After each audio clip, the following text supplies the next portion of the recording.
McKinney.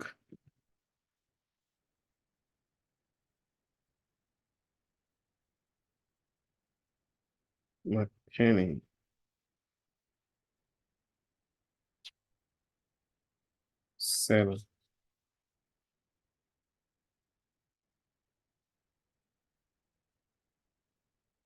Robert.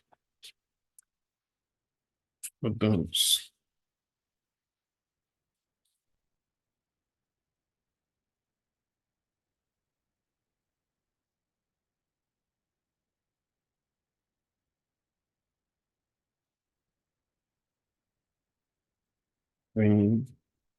Hello, can you hear me? Good evening. How are you today? All is well. Okay, I'm glad to hear that. Yeah. So, paid once. I'm taking down the names. Okay, good. So let me show you where what we have this week. Oh, I gotta close some pages I opened. Okay. All right. Okay, this is the classroom. So I'm gonna show you my announcement for the week. This is week 9. So these are the assignments and the readings that you need to complete this week 9. You have classwork that will be due tonight, or you can submit it tomorrow. Homework 5, complete it by Sunday. Then Excel assignment. So by the time we finish everything here tonight, that means everything on the homework. I made it available earlier so that as we go on the topic, you can be practicing it. And I made it to be due unlimited time.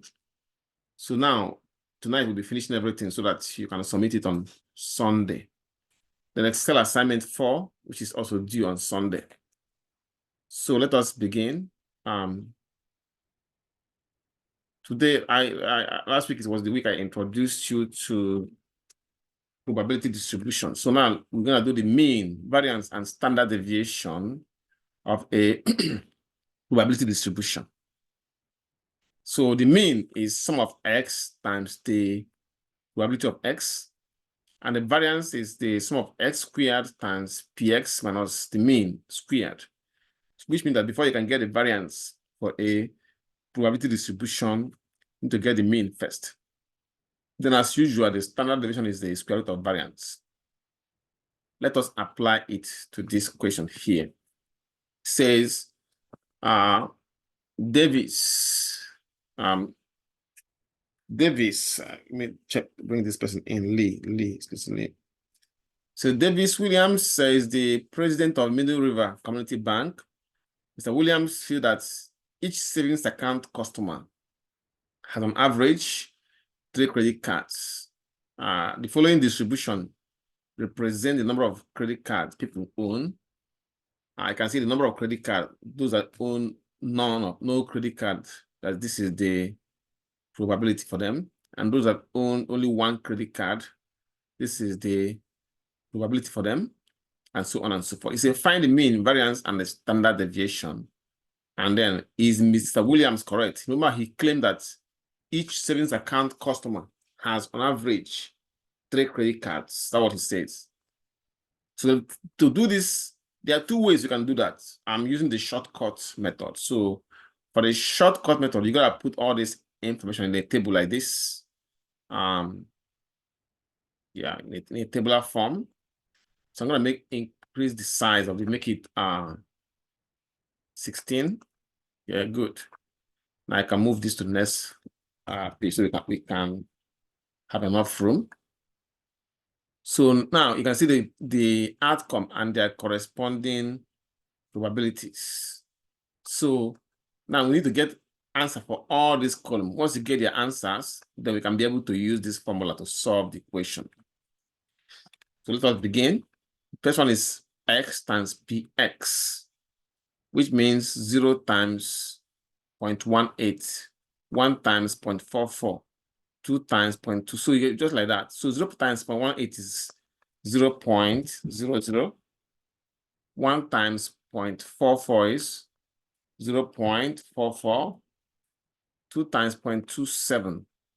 We got for the calculator, we have 2 times 0.27. 2 times 0.27 give us 0.54. So we're gonna put 0.54 right there. 0.54 for this. So now next will be 3 times 0.08. So we can do the 3 times 0.08. We got 3 times 0.08 is 2.4. Oh, excuse me, 0.08. 0.24. 0.24. So we go there and put 0.24. 0.24. Then we got 4 times 0.03. So we can do that here. 4 times 0.03. 4 times 0.03. But 0.12. I can go and put 0.12 right there. 0.12. So now we can now get the total, but not yet. Next is to this one squared.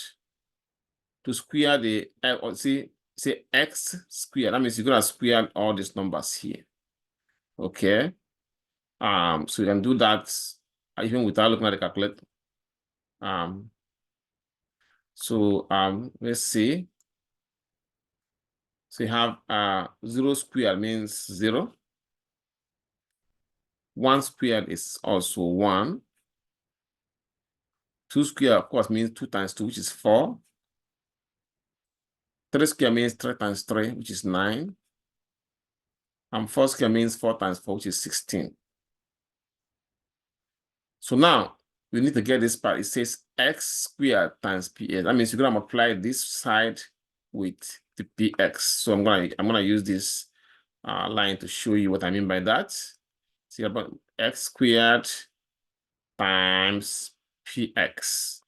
See, that's what you want to do. So this times that. So 0 times 0.18 is say 0.00.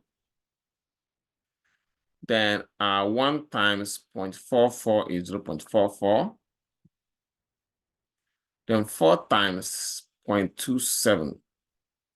You can get that from the calculator. 4 times 0.27. You got 4 times 0.27. 1.08. So you got 1.08 there. 1.08. Okay, 1.08. Then, of course, you have 9 times 0.08 here. So you go to the calculator. 9 times 0.08. 9 times 0.08. 0.08 is 0.72. We got 0.72. 0.72. The next would be 16 times 0.03. 16 times 0.03. 16 times 0.03 is 0.48. You go and put 0.48 there, 0.48. 0.48. So now you get all the tables. You gotta be careful with the tables because if you make any mistake on the tables, it will affect the other ones. Now let us get the total. We need the total for this one and for that one. So let's get the total for this one first. Let me write this down before we can put it on the calculator. We have for this one, you have 0.00 plus 0.44 plus 0.54 plus 0.24 plus 0.12. So let's go and add it. 1, 2, 3, 4, 5. Okay, let's go add it on the calculator. So that we have 0.00 plus 0.44 plus 0.54 plus 0.24 plus one more 0.12, 1.31, 1.3. Just make sure that we didn't make any mistake. So 1.31, okay, 0.44, 0.54, 0.24, 0.12. Let me just double check this, make sure that there's no mistake in all these numbers. I got 0.22 times 0.27, give me this, and 3 times 0.08. Okay, and then 4 times. Okay, so our calculation, we added all this and then added all this. We got 1.31. Okay, look at, I think I saw the mistake. At this one, they did 0.51. Actually it's 0.54, 0.51. So it's 1.34, 1.34. So we'll go and put it that place, 1.34, 1.34. Now we add this one here. So let me write it down. 0.00 plus 0.44 plus 1.08, 0.08 plus 0.72 plus 0.48. Let me check it. 0.44, 1.08, 1.7, 0.72. Okay. Now let me go and add this one on the calculator. Okay. Add a calculator. So AQD. So I clear this and put 0.00 plus 0.44 plus 1.08 plus 0.72 plus 0.48. Give me 2.72. 2.72. We go and put that 2.72. 2.72. Now, we are ready to answer the question. Remember, the question says to find the mean, variance, and standard deviation. Let's find the mean first. The mean is mu, sum of x times the probability of x. You see x times the px here, and the sum is 1.34. So that mean is 1.34. Okay. Okay, good. Now, that's it. Answer the mean. Then they say the variance. Variance is sum of x squared times px minus mean square, which is this is our x squared times px right here. This is the sum. This is the sum. We got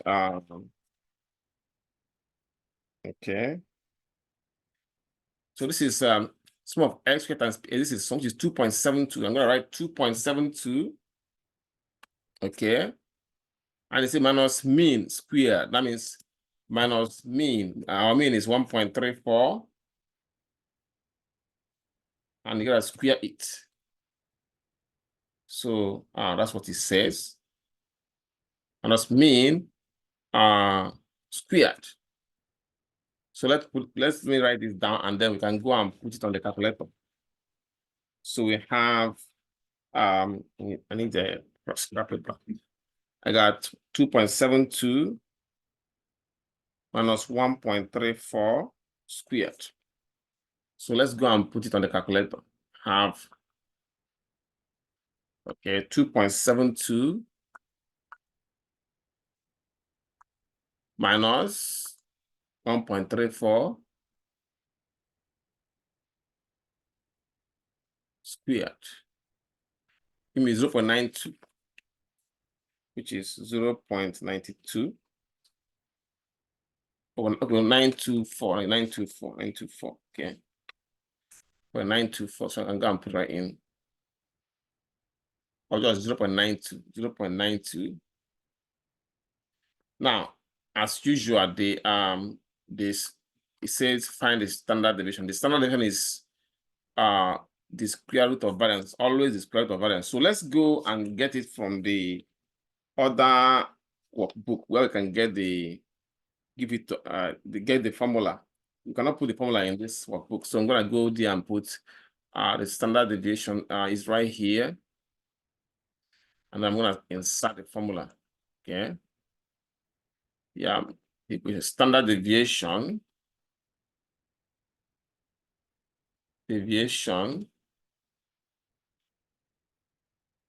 So I'm gonna make it 18. Yeah, make it 18 size so you can see very well. Equals, oh, excuse me.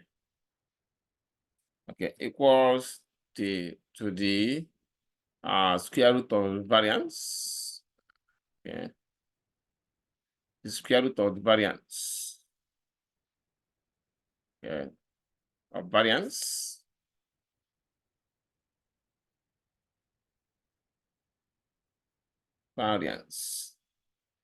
Which is now, if you recall, our variance from the answer we got for variance is 0.92. So that means square root of 0.92. We got square root of 0.92. I'm gonna put the square root sign again, and then put 0.92. Okay. On the calculator, we can get it from the calculator. Square root of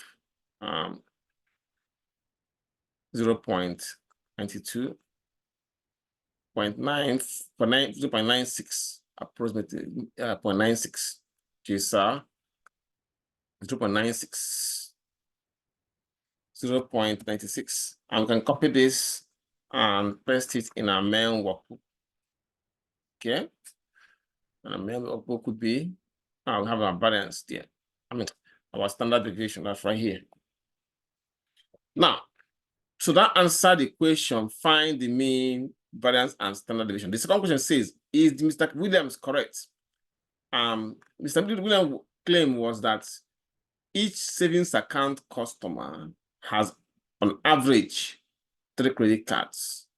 Now, our average is 1.34. That means approximately 1 credit card. So Mr. Williams is not correct because if you look at his claim again, he said each savings account customer has on average 3 credit cards. But what we find here as our mean, which is the average, is 1.34, which is just 1 credit card. So he's not right. So Mr. William is not correct. Mr. William, as he said, is Mr. William correct? Mr. William is incorrect because each savings account customer has on average only 1 credit card. 1 credit card, not 3. So it's not correct. Any question on this?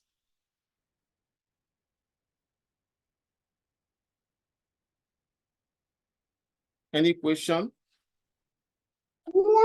Professor, why are you doing mean, variance, and standard deviation again? I'm sorry, I'm a little late. But that's what the question says. The question says, find the mean, variance, and standard deviation. And remember, this is for a probability distribution. The one we did before was for frequency distribution. That one requires a different method. This one is this one is for probability distribution. It requires these formulas here. Mean is this, variance is that, and the standard deviation is this. Yeah. Got it. So in Excel, are there going to be new formulas as well? I mean, this one, you have to actually put the formula yourself for this one. So you have to put the formula for yourself in Excel to insert it, because there's no Excel doesn't have the formula for like how this means that x times px. You have to put it by Right. that. Yes. Okay, got it. Okay, Yeah. thank you. Once you put the equal sign, you type the formula there. Excel will do the work for you. Yeah, it's like cell times other cell. Yes, exactly. Exactly. Okay, thank you. Welcome. Oh, and I saw your email today. I'm gonna respond to you after the class, okay? I'm gonna respond, I'm gonna create a similar question, solve it, and email it to you. Okay, Mm. thanks. You're welcome. I do have a question, Professor. Yes, ma'am. I think last week I think it was last week or the week before, but you didn't change the date for the homework. For you know how every night after the class you change the date to the next day? Mean the classwork or homework? The one that we do after class. That's is the usually classwork. Yeah, it's usually due on a Friday, but you usually change it to Saturday. But it was one of them that you didn't change the date on. But do you have I still grade it anyway if you submit it on the next day. So if you submitted it the very next day, I will grade. I will grade. In fact, I graded. I think it was closed. I don't think I could do it because it was due that day before. So because I didn't do it that Friday, it was closed on that Friday. No, if I actually just in case, okay, you after the class go ahead and do it if you haven't done it. It will show that you did it late, but I will not. I will ignore it and just grade it. Hello, can you hear me? Hello. I think we lost Okay, I had muted. Okay. I think we lost her. Yeah. All right. So now let's look at expectation, which is we also call it expected value. Expected value of a discrete random variable of a probability distribution. It simply means the theoretical average. So if you're asked to find the expected value, that means you're asked to find the average. And the formula is for the expected value or expectation is sum of x times px. Most of the many exercises, I mean, use it to check your what you're gonna get from if a business is gonna be a profitable business or not. I mean, given the available probabilities of different outcomes. I will use lottery to show you, and I'm gonna use a business. My reason for using lottery first is like I said, many of these probability questions have to do with lottery because gamblers actually started using it until now. Now people discover that it can be applied to different fields. Anyway, that will show you that I want to show you that my goal was to show you that in lottery, unless you win the jackpot, otherwise, let's say that you are winning other numbers, maybe other prizes. If you check how much you spent over the months playing it and the prize you won and the one you lost, you see that actually you are losing. You know. Anyway, but if you win the jackpot, yes, you'll be good. But to win the jackpot is so hard, you can't predict it. Anyway, let's try this question. It says, a lottery at Mount Carmel's Catholic Church annual bazaar offers $1,000 prize, one $500 prize, and $500 prizes. 1,000 tickets are sold at $3 each. Find the expectation if a person buys one ticket and if the winning ticket is returned to the pool after each draw. Now, before we begin, I want to tell you this. Suppose that you are lucky and you won the $1,000 prize. They will give you $1,000. But actually, your net win is not $1,000 because they will not give you the $3 you paid for the lottery. So your actual win, if you win $1,000, your actual gain is $9.97 because you have to subtract $3 from that. So in as much as they give you the prize, you have to within yourself, you have to subtract $3 to see your net gain. Excuse me.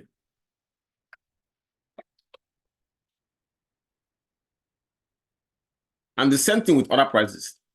If you win, say $500, your net win is $497 because you gotta take away the $3. You know, even though they will give you the money they'll give you $500. Now, their chance 1,000 tickets were sold. Your chance of winning one ticket is 1 out of 1,000, which is 0.001. Now, if you lose, you're losing all these prizes. There are how many prizes? You have one $1,000 prize, one $500 prize, and then 7 $100 prizes. So 7 prizes. That means for lose, you use all of them. That means 0.001 plus 0.001. These are the prizes you lose. Okay, plus 0.0, because each of them have that price probability of actually 1 minus that. 1 minus that, right? 1 minus all these prizes that you're gonna lose. 1 minus 0.001. How many of them will have 7 prizes? 1, 2, then yeah, there's 7 of them. Plus 0.001. Okay, plus 0.001.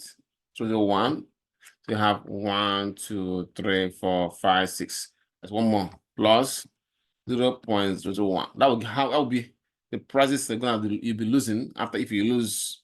Okay, 7 prizes to win and 7 prizes to lose. Anyway, but you win only 1 prize when you win. That means 1 out of 1,000. So now I'm gonna put this on the calculator to get the required probability of loss. So taking you to the calculator, we're gonna have 1 minus 0.001 plus 0.001 plus 0.001 up to 7 of them. That's okay. 001 01. Okay, plus 0.001 plus 0.001. How many of them now? 1, 2, 3, 4, 5, 6. There's one more. Plus 0.001.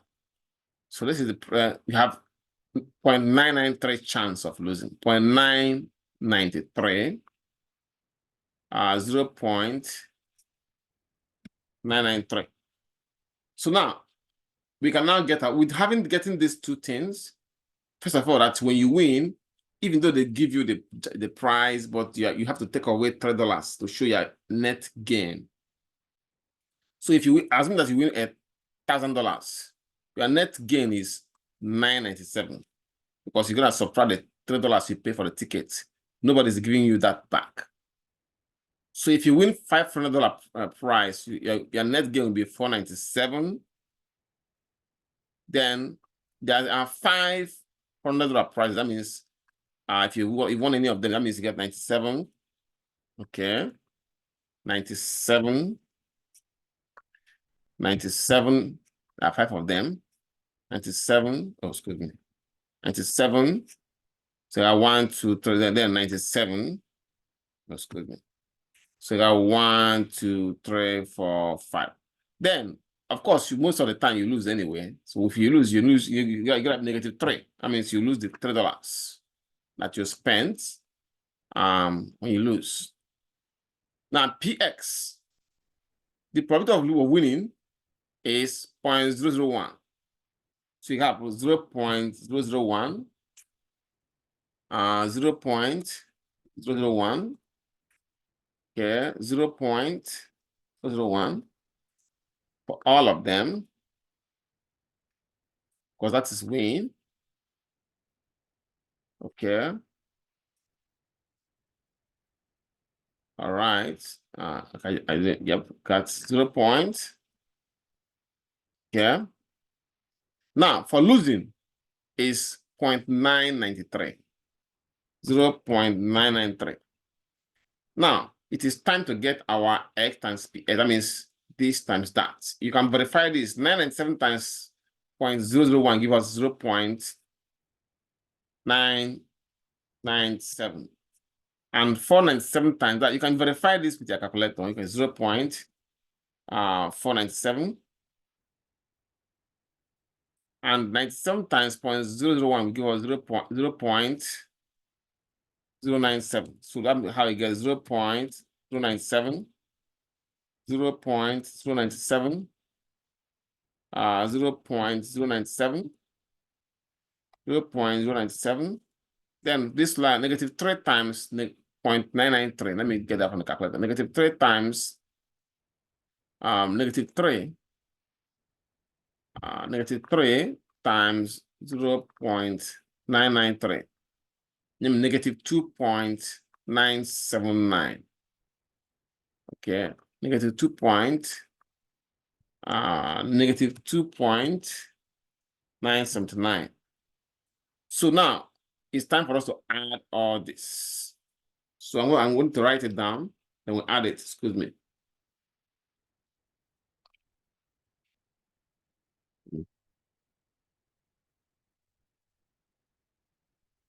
Getting this, we're gonna have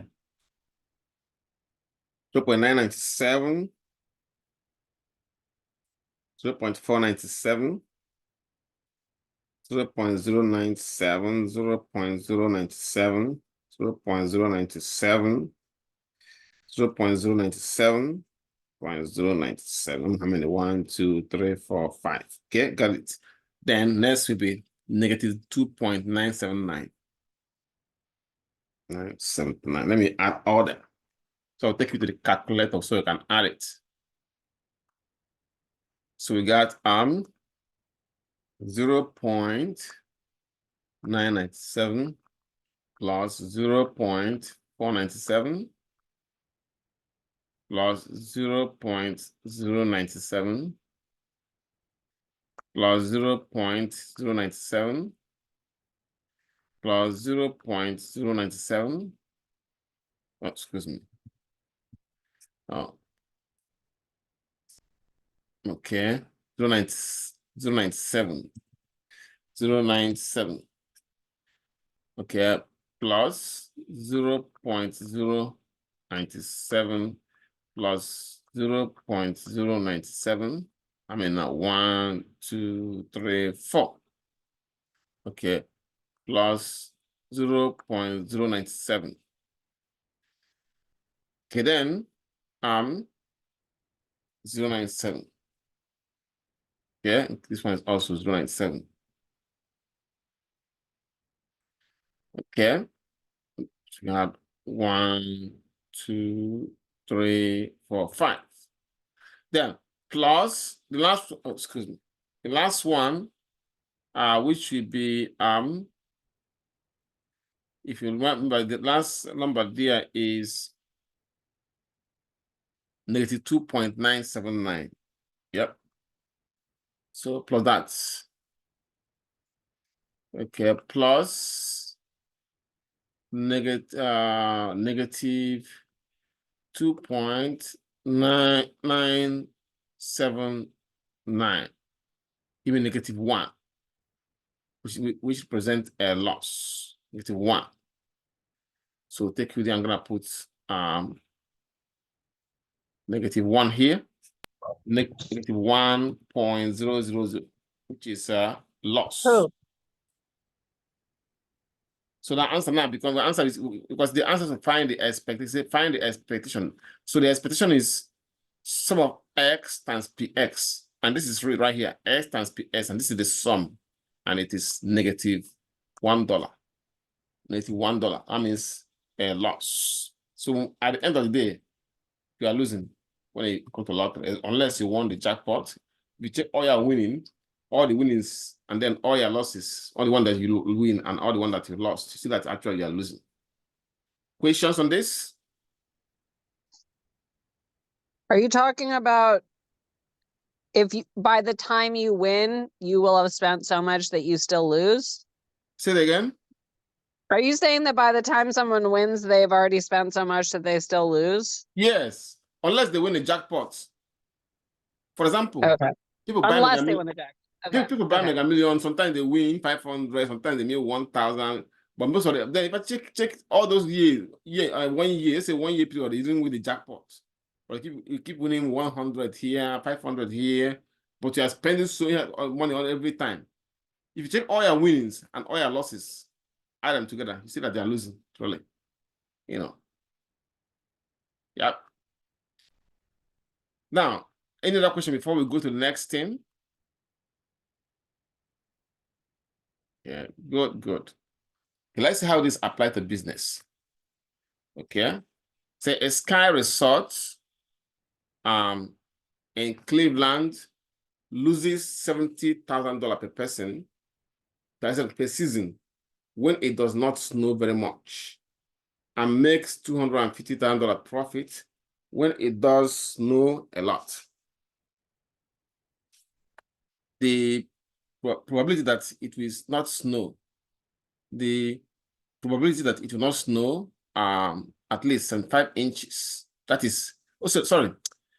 The probability that it will snow at least 75 inches, which is a good season, in Cleveland is 40%. Probably this number maybe from the weather forecast. It's a find the expectation for profit. Okay. Now, the resort loses $70,000 per season when it does not snow very much, but makes $250,000 profit when it snows a lot. See? So that the required probability that it will snow at least 75 inches according to the forecast they have is 40%. So now, if there's 40% chance that it will snow 75 inches, the chance that it will not snow 75 inches will be 60%. Anyway, but when it does snow like that, they make a profit of $250,000. So I'm gonna put $250,000 here. And the probability is 40%, which is 0.4. And then if it doesn't snow like that, that means they lose 70,000. That means negative 70,000. And the required probability will be this, like I said, if it's 40% chance that it will happen, then the chance that it will not happen will be 60%, which is 0.6. Okay, now let's find the S times PX. We're going to find the total. So you have that you have X times PS. X times PS would be 250,000 times 0.4. So we got 250,000 times 0.4 is 100,000. So I'm gonna put 100,000 there. 100,000. Then next one is negative 70,000 times 0.6. So we got negative 70,000, negative 70 times 0.6. Because negative 42,000. Negative 42,000. So now S times P, if you add these two, you get 100,000 plus negative 42,000 is 58,000, which is a positive answer. So that means it's going to be a profitable business. What was our answer? What the answer we have? Okay. Just 1 minute. Bring this person in. So we have answer we have is 58,000. Okay, 58,000. So 58,000. I'm gonna put it right there. 58,000. So that means that the expected value, expected profit, which is the expected value, will be sum of X times PS, and this is X times PS, and this is the sum, which is $58,000, which is a profit, not a loss. Okay, So this is what all this insurance company, when you give them your driving record, they have the probability of you being a risky customer. So that means they can say, okay, if we're not going to make money with this customer, they will either accept, if they can make money from you based on the calculation of your expected value, they can decide to drop you. Say, oh, sorry, I'm sorry, we can't insure your car.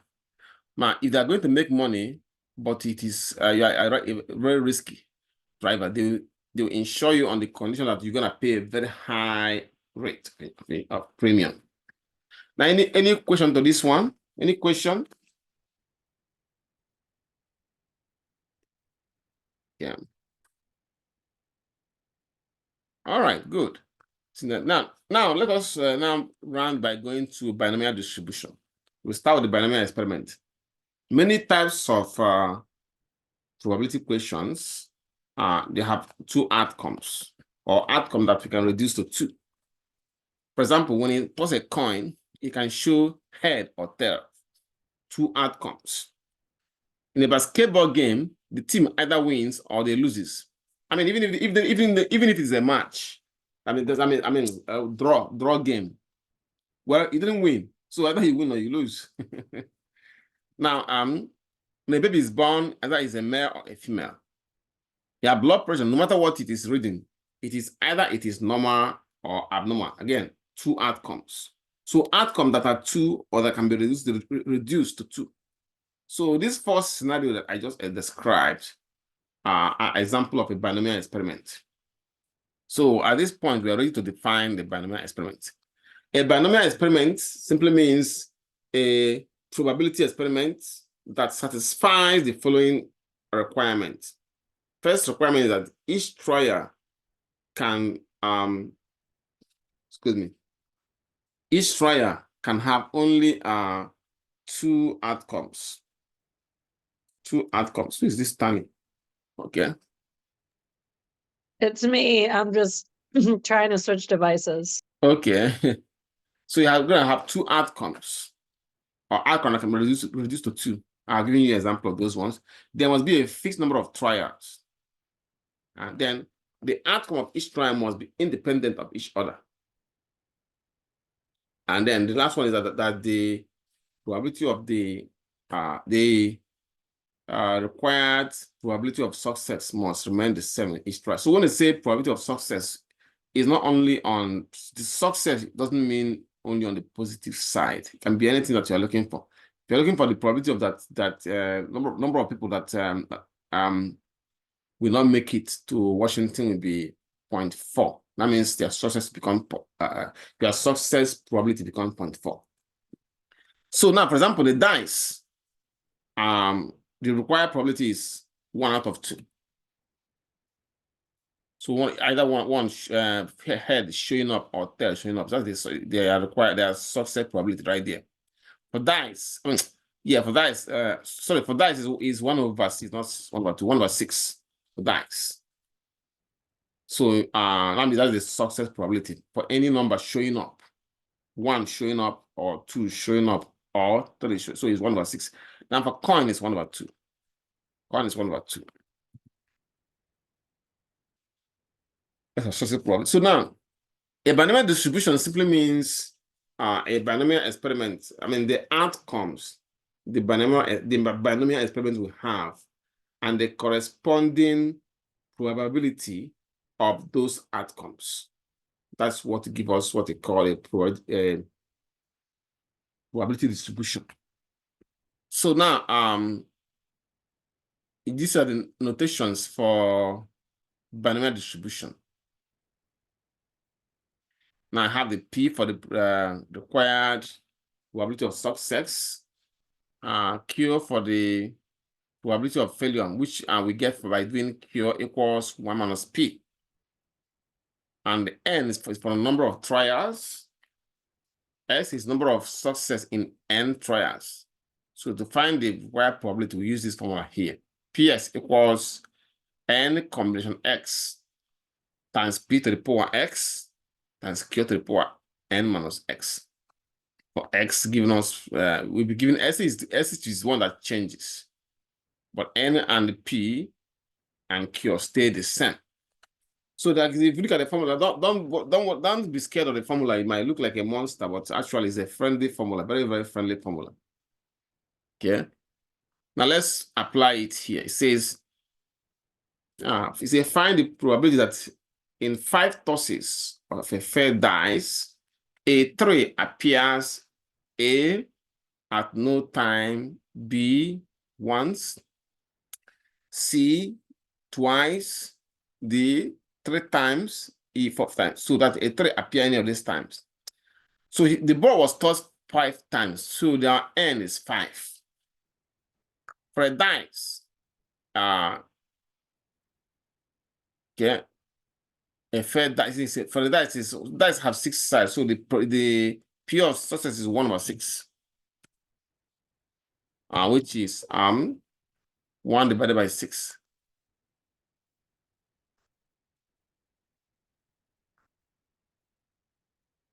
It was 0.167. 0.167. 0.167. And Q is always 1 minus P, which means 1 minus our P is 0.167. And that will give us our Q. 1 minus 0.167. I'm gonna get this. 1 minus point. Okay, let's check it to make sure I got the number right. 1 minus 0.16, okay, 0.167.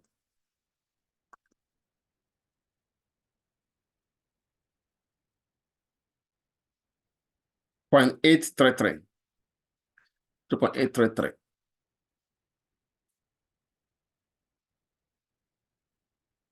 So all these 3 numbers, N, P, Q, remains constant as we answer this question here. Okay. Now the only thing that changes the X. I'm sorry, Professor. What do these letters signify? What's that? What do these letters signify? Like what does N stand for? N stands for Number? number of trials. Okay. And what N- does P stand? Oh, there it is. Okay. Yeah.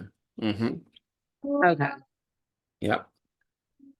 So let's answer this now. It said that a 3 appear at no time. That means our X is here. This is the I left them there because say S equals 0. That means a 3 appears at no time. That is S is 0.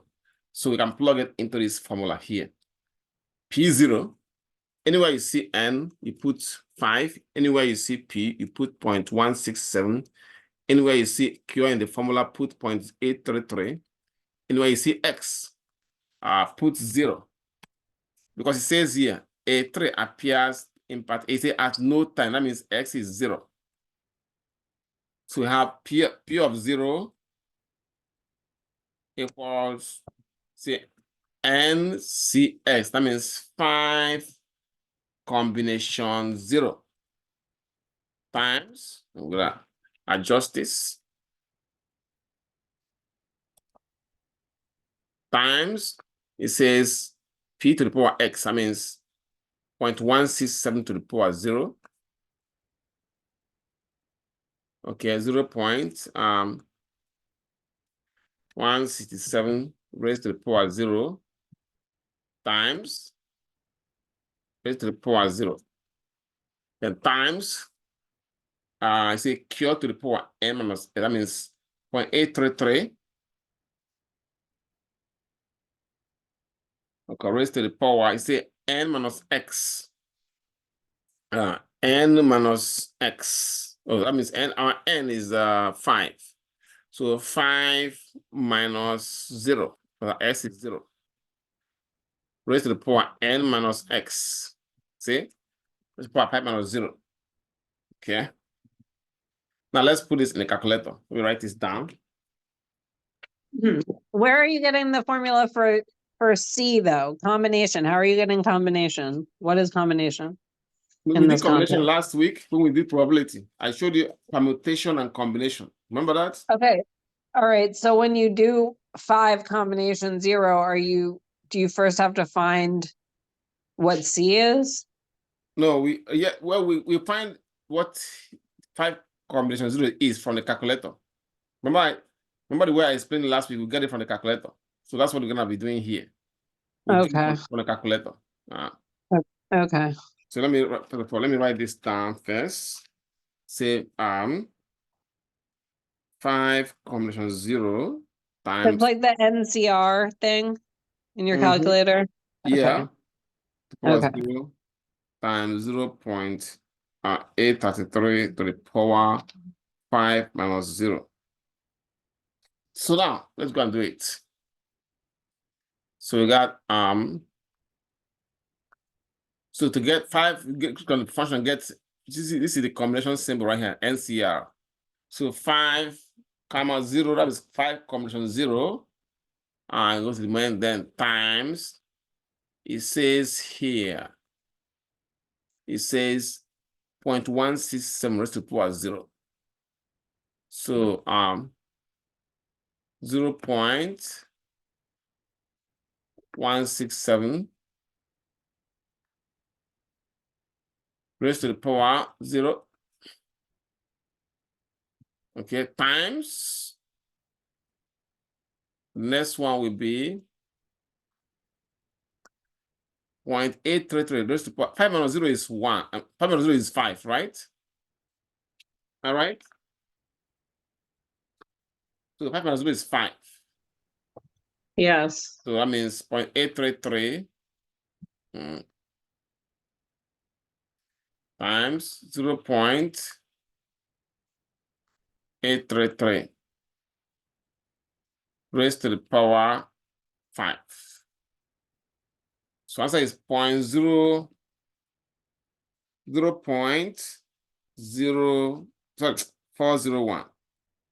Rounded. 0.401. 0.401. So that the probability that the A3 appears at no time is 0.401. Now, any question on this before I solve the part B? What does this mean to the power of 0? Isn't anything to the power of 0 0? No, by law of exponent, a real number raised to the power of 0 is 1. Every number raised to the power of 0 is 1. Not every number. Every like for example, numbers like 1, 2, 3, or -1, -2, if you raise them to the power of 0, that is going to give you 1. But 0, number 0 to the power of 0 will not give you 1. It will give you undefined. But every other number than 0 raised to the power of 0 is 1. Yes. Including negative numbers? Yes. So long as you have them inside parentheses. Okay. Interesting. Yeah. Okay. You can check it on your calculator when we have the chance. Okay. Yeah. So now let's answer part B says A3 appears once. That means in that case, X is 1. Again, remember I told you that this part, NPQ, doesn't change. Remember when we are reading the properties, it says the probability of success must remain the same.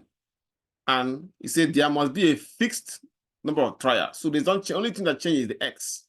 Now let's say here it says A3 appear once. That means X is 1 here. So we're gonna put X equals 1 here. But this one stay the same. N is still 5.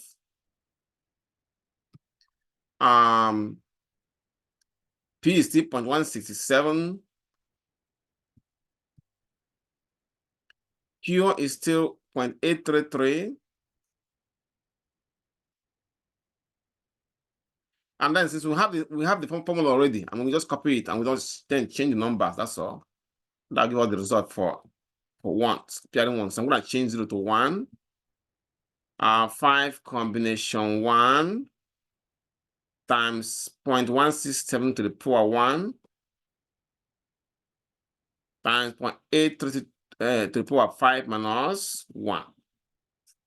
So let's put this in the calculator to try to see what it gives us. Yeah. So I'm gonna go to the calculator. N, 5, 1 this time. 0.167 to the power 1. And then change it to 5 minus 1 is 4. So we're gonna change this 4. Say 0.402. So you got 0.402. 0.402. So we continue like that.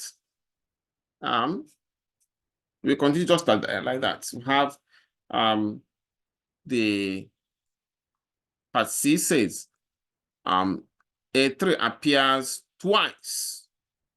In that case, S is 2. So again, I'm gonna copy these parts because they stay the same, but only thing that changes the X. This time around, S is 2. Okay, this is okay. All right, let's see. All right. Okay, so S is 2 this time. 2, so that the probability that it appears twice will be S is 2. That means plug 2 into this formula and you get your answer right away. So I'm gonna copy this and paste it here.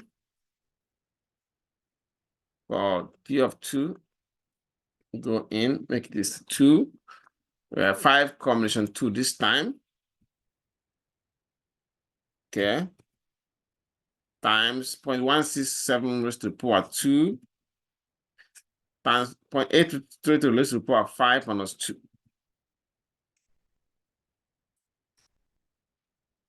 So let's go to the calculator and see how much it will give us on the calculator. Okay. So I have changed this to NC, that means 5,2 raised to the power 2. Raised to the power 5 minus 2 is 3, right? Oh, excuse me, 3. 0.161. 0.161. 0.161.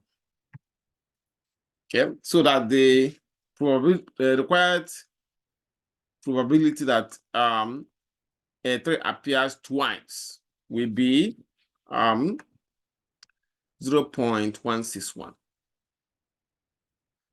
Okay, let's try the other one, which is A3 appears 3 times. That's part D, 3 times. That is S is 3. So I'm gonna copy this again, part D. Okay. Part C, then D. Solution.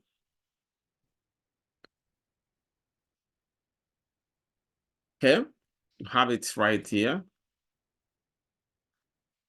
So this time we have 3S is 3. So the required probability. So again, I'm going to just copy this and change the numbers. 3. The numbers for X. Okay, I got it copied from here. Let's just change this to 3. And the 5 combination 3, it will be now. Then 0.167 times raised to the power 3. That's 0.833 raised to the power 5 minus 3. 5 minus 3 is 2. Let's go and put it and see what it will give us. 5 combination 3. Go over there. Okay, say 5. I put function comma 5 comma 3. Then times. Okay. Look at there. I cleared it. I have to write it down. I should have cleared it. I should have left it like that. Okay. Let me write it down. All right. X to the power 5 combination 3 times 0.167 raised to the power 3 times 0.833 raised to the power 5 minus 3. Okay. So let me put it. 5 minus 3. So we're going to 5 minus 3. Okay. So let me go and put it there in the calculator so that we can get our answer right away. Okay. You see right here. So I actually need to 5 because it says this time it says appear 3 times. So you gotta replace the S with 3. So that's what we did here. And let's get the results. So it will be in the calculator we have 5 comes from 3 times 0.167. Okay, raised to the power 3. Okay, times 0.833 raised to the power of 5 minus 3 is 2. Raised to the power 2. 0.032. Yeah, 0.032. 0.032. 0.032. So that's how you do it. So when you have the chance, you can try this part 4, part E by yourself as a practice at home. Any question before we go to another type of this kind of question that sometimes they might ask the question in a different way. Any question on binomial? Okay, good. Now look at this one. It says here, it is claimed that a particular flu shot is effective 70% of the time. In 70% of the cases. If a group of 15 adults receive the flu shot, find the probability that exactly 10 will benefit from the shot. So here our N, they selected 15 adults, so our N is 15. And to give the shot, then say that it is effective 70% of the time. So P is 70%, which is 0.7. And Q is always 1 minus P, which means 1 minus 0.7. That gives us 0.3.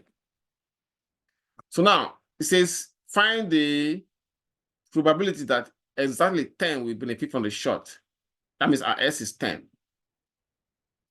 So putting it all together, we're going to have probability of exactly 10. That means P of 10 will be equals NC. You can see NCX. That means 15 combination 10 times, adjust this.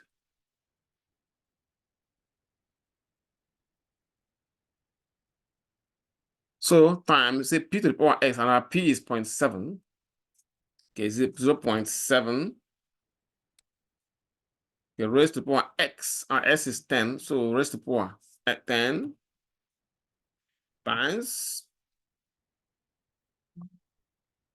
Okay. Next to be Q, which is raised to the power N minus S. That means Q is 0.3. 0.3 raised to the power N minus S. N is 15 and S is 10, means 15 minus X. 15 minus 10. Okay. Make it by this. Okay. So we can go and plot this in the calculator. Let me write this down. We're going to have P10 equals 15 condition 10 times 0.7 to the power 10 times 0.3 to the power 15 minus 10. So let's go and put this in the calculator. We have it on the calculator. We just gotta change some 5, gonna be 10, 15, 15, comma, 10. Okay. This one will have 0.7 raised to the power 10. Okay. And then 0.3 raised to the power 15 minus 10. 15 minus 10 is 5. Everybody in Baltimore knows that one, which is 5. So it gave us 0.206. Okay. 0.206 rounded. 0.206. So 0.206. 0.206. Now, you can get this answer as well by using the table. So let me use the opportunity to show you the statistical tables we'll be using for this class. So I'm going to first of all upload it for you, the class, because I'm going to show you how to use it to get the same answer we just got. So I'm going to put a file, and then you'll see it in the model. And it's to upload the statistical table. Let me see if I can put it from here. Statistical table.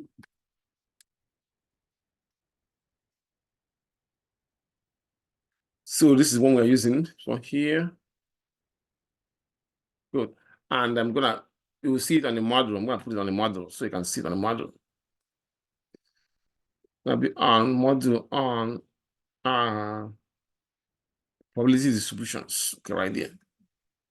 So I'm gonna put it right here. Okay. So I recommend that you print that table and use it and make it for handy, I mean to say. So this is the file. I don't know why it's doing this. Okay, let me cancel this and start all over. Yes. Okay. What is the problem? Okay, good. File, statistical table. Let's see, I think it's right here. Yep, right here. Right here. So we can use this table to find the same answer we just did. We just did one on this is for binomial, so I'm gonna make it a little bit bigger. Binomial, you can see the NCR and then P to the power R. You use R for X, Q to the power N minus R. This is the N, R, this is the P. So let's remember the last question we just did, which is this one here. We're gonna answer it using the table now. Our N is 15, our P is 0.7, and our X. For this table, we don't need the Q, we just need N, P, and X. N is 15, P is 0.7, and S is 10. So you go to the table, N is what again? 15. This is N, you go all the way to 15. You're right here. Then S is, let's see. Yeah, let's see. So the P is 0.7 and S is 10. Okay, good. So you got our N as 15, P as 0.7. You follow it all the way to X equals S equals 10. See the 10 right there. See the 10. And you follow it. See that X is right here. Under P70. Under P70. And see the X right there. And what we did, okay. And that's the same number answer we got from our 0.206. You can see that that's the same answer we got from the calculation, 0.206. I see right here, 0.206. So that's you use it, that table. And I'll post a video on how to use that table. That will help. Because you need it when you're solving a question like this one here. Let me take it down. Look at this question. It says, a survey found that 45%. By the way, before I continue, I want to say this. This table is about 7 pages. I want to print it and keep it handy because from now on we will be using it. Okay. Now, and is that going to be the announcements or in modules? It's in the model already. I put it in the model for you. Let me show you. Just give me 1 minute. If you go to the class, let me see if you can see the class. Yeah, this is the class right here. So once you go to the model, then you scroll down to where we are now. We are in model 9, week 9. So Week 9. yeah, see the table right here. Yeah. So you can see we're week 9, we're model 5, but week 9. So this is right here. So I'm gonna post a video on how to use it. I've already shown you how to use it, and we're going to use it now. So no need to post the video. So let me show you how to use it again. It makes the work easier if you are doing this kind of. You know what I like, Professor? Yep. I like when you have like for like the Excel work and stuff like that. I actually get it when those little like 5 minute, 7 minute video that you be having for like the Excel assignment. Yes, I be understanding it with those videos. I like those videos a lot. Oh, It's thank very you. helpful because I'm not gonna lie, I love math, but statistics, I don't know. It's kicking my Thank butt. you. I ain't gonna I'm lie. glad you like it. Yeah, so them video come in handy, and I really appreciate it. I just You're want to give welcome. you a So you shout want me to? Okay, in that case, I'm gonna show you the after I'm gonna after posting this video, I'm gonna post another video for how to use this specifically made to show you how to use this table. out. Okay. Even though I'm gonna show it here now because we're going to use it to solve this question. If you look at this question, it says a survey found that 45% of teenage consumers receive their spending money from part-time jobs.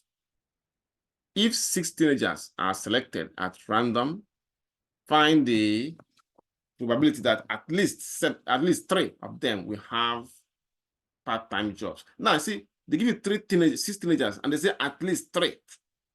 So that means you're going to find the probability of 3, 0, 1, sorry, the probability of 3, 4, 5, and 6. That's a lot of work. I mean, using the formula, you're going to find the probability of 3, then because it says at least 3. At least 3 means 3 or more. So you're going to find the probability of 3, the probability of 4, the probability of 5, and then 6. Then you add them together. That's a lot of work, right? So that's when this table becomes handy. It becomes very useful. So and then it will simplify the whole thing. So and again, when you're using the table, you only need MP and X. You don't need Q. So let's find it. It says here, use the binomial probability table. So now it said if 6 teenagers are selected, that means N is 6.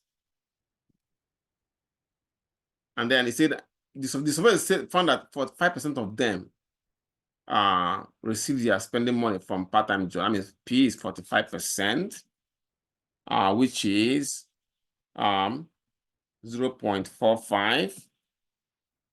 Then we don't need Q if we're using table. Then S is, it says find the probability that at least 3 of them, at least 3 means 3, 4, 5, and 6. That's what S is. That means you're gonna find the P of 3, find the P of 4 using the formula, find the P of 5. By the time you finish it, you'll be hyperventilating, So the best thing is just to use the table. So that means it said the probability of 3 or more, at least 3, P if of at least 3 will become excuse me. The probability of 3 plus the P of 4 plus P of 5 plus P of 6. Because 6 of them, right? Yeah.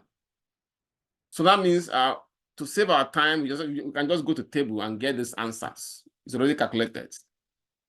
From table now, taking it to the table, we have our P, small p as 0.45, then these are x's. So 0.4 and our n is 6. So let me write this. Oh, it's already on the screen, so no need to write them down. So we go to the table of binomial distribution. Where is my table? I think I closed it. All right, let's see. All right, let me go open it back up. So I'm gonna open it back up here. So we go to n.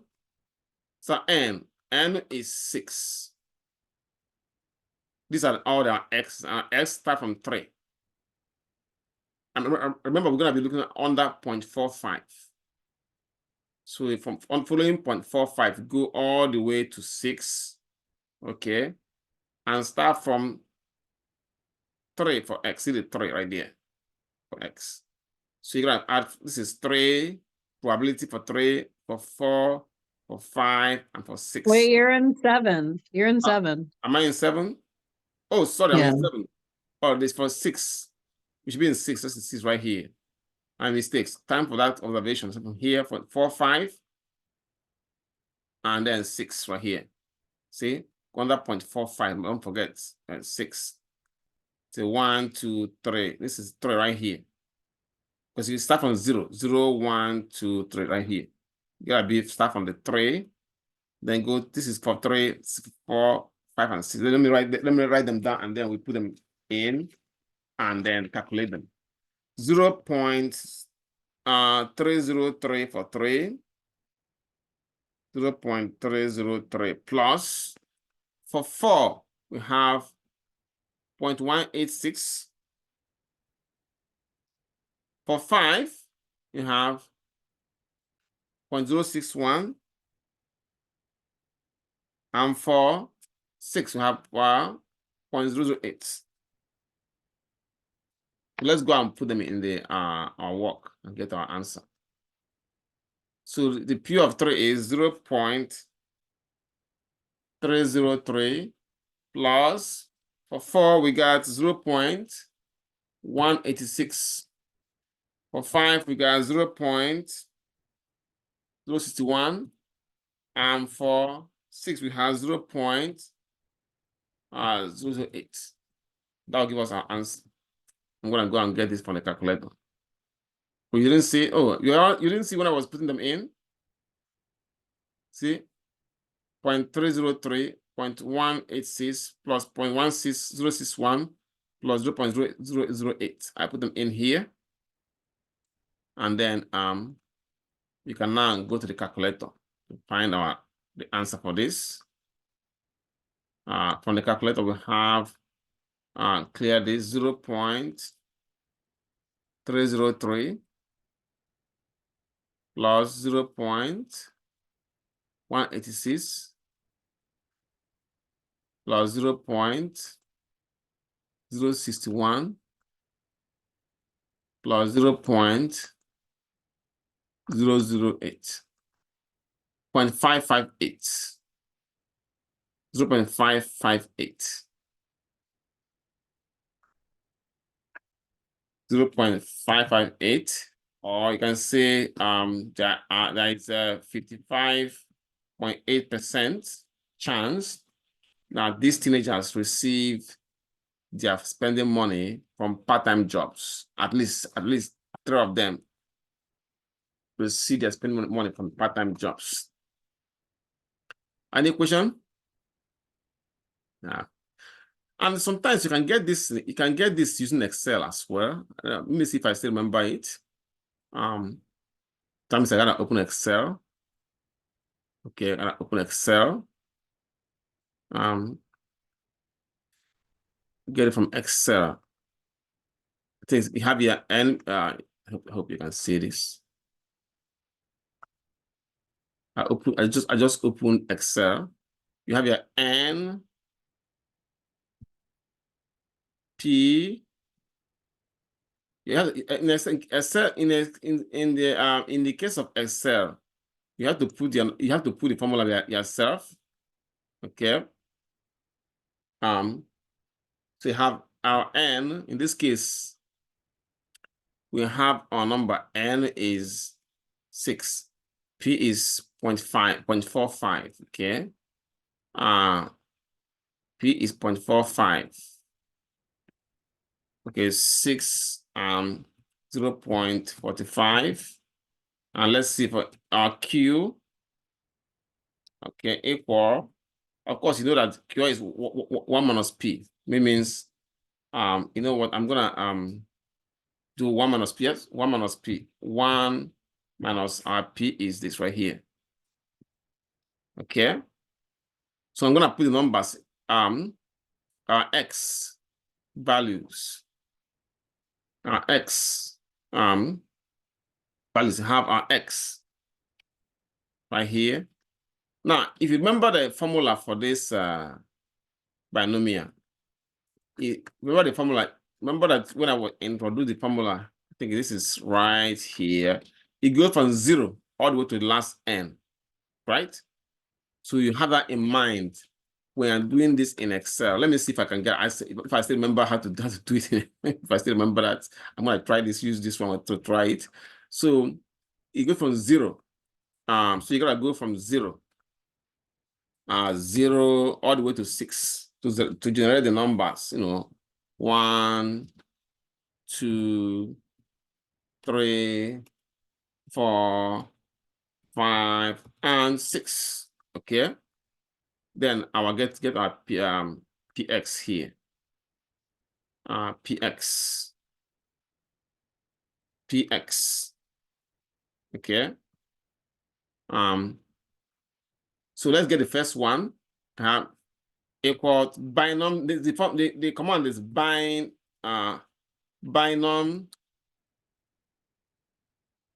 dot dist. That's right here. Dot dist. Binom dot dist. Okay. Then I have let's see the number of trials. Okay. This is 0 for this one, right? This is 0 for X. Numbers given is for X, comma. Then trials. I think it's the 6. That's the comma. Probability. I think it's not gonna be it's gonna be give me 1 minute. I see binom of this number as trials. Okay, probability will be 0.45, which is a P, 0.45, comma. Then true. Cumulative distribution function. This is gonna be use false because we're not using cumulative. We're using we're getting each individual probability. I'm gonna type false. Okay. I'll close it and press enter key. Then I can just copy it down. Okay. So I have gotten all the probability for 0, 1, 2, 3. But the one we are looking for in this question is, I think, is for at least 3, right? So in that case, we can just do the here, right here, that probability of at least 3. Oh, sorry, I wrote less. At least 3. And you can see those numbers we found on the table. You can see them right here. So I'm going to double click here. Okay, at least 3. That means we're going to add from 3 downwards equal. Add from 3. See this for 3. I got this plus this plus this plus that. Then press the enter key. See 0.558. See the same answer we got before. 0.558. And you can see it right here. 0.558. Okay. So that we can do in Excel. Excel can get you all of them. You can now, if you say at least, at most, less than, So yeah, we got it in Excel. So you can see. Make it easy, right?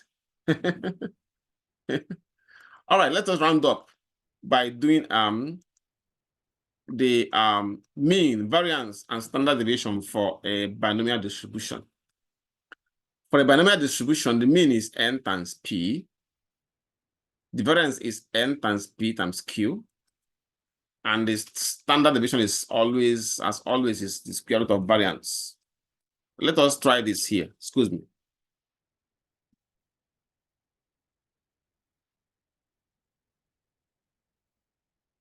So for this question, it says, find the mean, variance, and standard deviation for each of these. Let's try one of them. And you can do the rest as a practice. Let's try part A. Part A. Solution. Okay. Now n is 100, n equals 100, and p equals let's say is 0.75. Then let's find out q equals 1 minus p, which is 1 minus 0.75. You can verify this 0.25. You can verify this with the calculator that the 1 minus 0.75 is 0.25. So having gotten this, we can answer the question. So they say that mean is m times p. I'm gonna pick it from here. Mean is n times p. Okay, n times p. That means our mean will now be equal to n is 100. Okay, times p is 0.75. This will give us 75. You can verify it. And then it says variance is n times p times q, n times p times q, okay? Which is equal to 100 times 0.75 times 0.25. Because our q is 0.25. So I'm gonna take you to this place. You have 100 times 0.75 times 0.25, 18.75, 18.75. And then standard deviation is the square root of variance. I'm gonna get that from the calculator. Square root of 18.75. So taking you to that calculator and to that workbook, you have standard deviation is this. We're gonna make it okay, 18.75. Okay, let's see how much. Okay, so from the calculator, we'll have it as square root of 18.75. Okay, 4.33. You got 4.33. Okay, 4.33. Copy this. Then paste it in our main workbook. Right, it's standard deviation right there. So that's how we do mean, variance, and standard deviation for a binomial. Okay. Now let us read the last question based on that. This will be our last question. It says, the statistical bulletin published by the Metropolitan Life Insurance Company has it that says that reported that 2% of all American bets result in twins. If a random sample of 8,000 bets is taken, find the mean, variance, and standard deviation of the number of bets that will result to twins. So in this case, our n, how many bets we are selected? It's a random sample of 8,000 bets. So that our n equals 8,000. Because 8,000 bets we are selected. Okay, our p will now become p equals, you see that 2% of all American bets are twins. So P is 2%, which is 0.02. And then Q equals 1 minus P, which is 1 minus 0.02. Okay. 1 minus 0.02.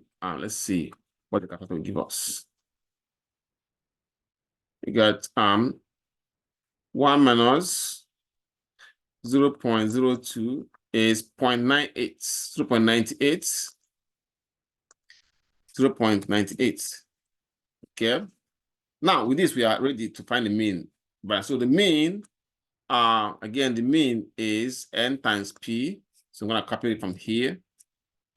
Mean equals n times p, which is equals to, I'm gonna make all this to be 18. Okay, which is 8,000 times 0.02. That gives us the mean, right? That would got 8,000. 8,000 times 0.02 was 160. So approximately 160, an average of 160 bets result to twins. Okay. Now the variance is n times p times q. I'm gonna take it from here. N times p times q, and then put it right here. Which is equals to 8,000 times 0.02, which is the p, times our q is 0.98, 0.98. So I'm gonna put a calculation right there, times 0.98. We have the first part already. Okay, times 0.98. 156.8, 156.8. Okay, 156.8. And then standard deviation will be square root of that. So let me write this down. Square root of 156.8. So that our A in SD now becomes, oh, excuse me, I gotta put it where it should be. So the square root of we have 156.8. So let's go and get it from the calculator now. 156.8. Okay, the square root of 156.8. 12.52. 12.52. So you got 12.52. So I'm gonna copy this. Okay. And paste it in a main workbook so you can see the variance. I mean, the standard deviation. Yep. Any question on this? Any question to this? So no question. So now that's end our class for tonight. And just do your homework, classwork, and then the last Excel assignment, I believe. You can have it there. Let me make sure I have it there for you. Okay. Yep. Excel assignment 4. So Yes, Professor, I already did that Excel assignment. So, was that for like stuff we had done before, or was that based on tonight's work? hold on. I didn't get your question. Can you ask it again? You say you did this one already? The Excel assignment, I did it earlier. So Okay, was then you're good with that. Then the classwork is one you will be doing. So I'm gonna put it as soon as the yeah, class. but I'm asking because the Excel assignment is on mean, variance, and standard deviation. So that was for a regular data set, not for this binomial stuff, right? Oh no. Yeah, it's a assignment is totally different. That one is for Okay. actually it's for the quartiles. Yes. Oh, that Quartiles. was, yes, it was quartiles. I'm sorry. Okay. Mm. Yeah. So don't forget to print this table because you'll be using it for now. I'm gonna put the classwork 8 as soon as we finish. Mm. So in that case, there's nothing. I'm gonna solve that question and email it to you, okay, Miss Elliott? Okay. I still think that it was just worded badly, but No, I'll look forward to your explain it. I'm gonna answer. explain it. So I'm gonna explain each step Listen, so you can see if what. we're supposed to assume that the first color is still the same one as the previous question, then they should have restated that. I didn't get you, but all I can Like, say okay, is, so if A is saying the first marble is red and the second marble is blue, B is saying find probability that both are the same color, and C is saying find the probability that the second marble is white, then the C should be phrased find the probability the first marble is red, second marble is white. If we're still assuming the first marble is red, then that should be restated. Miss Elliott, you confuse me. You confuse me a lot. I But know because I'm a words all I can tell you that person. all I can tell you that it's the same principle, right? Without replacement, but I think it's the second one. One of them might be after you got all the probabilities, then you cannot add them together to get. I will show you. Don't worry. Don't worry. I will show you in my email. I will email it to you. Okay. If you go through the example, the one I will email you, understand, you get it. It's not that bad. Okay. All right. We'll see. All right, you guys have a good night. Enjoy your weekend. And remember, don't drink too much. Don't drink too much this weekend, okay? The homework is due 17th? on Sunday. Yeah, Sunday, yeah. Okay, thank you. You're welcome. All right, good night, guys.